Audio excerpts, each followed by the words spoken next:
இருக்க மாநில பிரச்சனைகளை மறைக்கிறதுக்காக இவர்கள் பழைய பிரச்சனைகளை அப்படியே கையில் எடுத்து டைவர்ட் பண்ணிட்டே இருக்காங்க. இப்ப கூட வடக்காடுல நேற்று அண்ணன் திருமாவளவன் பேசும்போது அவர்கிட்ட ஒரே ஒரு கோரிக்கை தான். மாசம் 2-3 பிரச்சனை வருது, போராட்டம் பண்றாரு. போராட்டம் பண்ணி முடிச்ச உடனே காவல்துறையை வந்து அட்டாக் பண்ணுவாரு. ஆனா அந்த காவல்துறையை வந்து யாரு ஹேண்டில் பண்றா? யார் காவல்துறைக்கான அமைச்சர்? அந்த அமைச்சரை போய் ஏன் முறையிட மாட்டேங்கிறீங்க? 3 நாள் போராட்டம் முடிச்ச உடனே திமுக அரசு சமூக நீதிக்கான அரசு அப்படின்னு டக்குன்னு மாத்தி பேசுறாரு. சோ இன்னைக்கு தலித் மக்கள் வந்து கடுமையான அதிருப்தியில, அதுதான் அன்னைக்கே நான் குரல் கொடுத்தோம். வேங்கவயல் பிரச்சனையில உண்மையான நேத்து கூட வந்து பேசும்போது வந்து சொன்னாரு, நான் வந்து வேங்கவயல் போலையா தவறான தகவல் கொடுக்குறாங்கன்னு.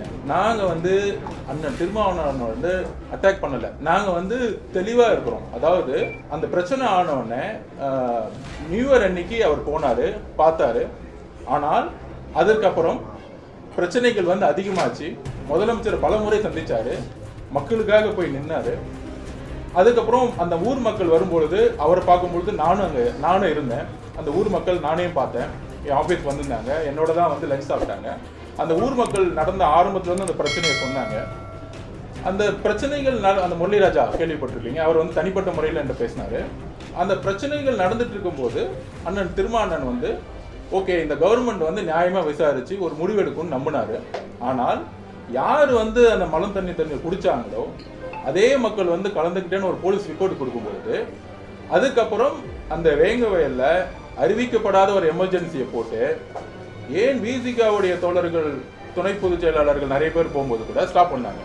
நிறைய பேர் வந்து அதுக்கு எதிராக அந்த அறிக்கை கொடுத்தாங்க.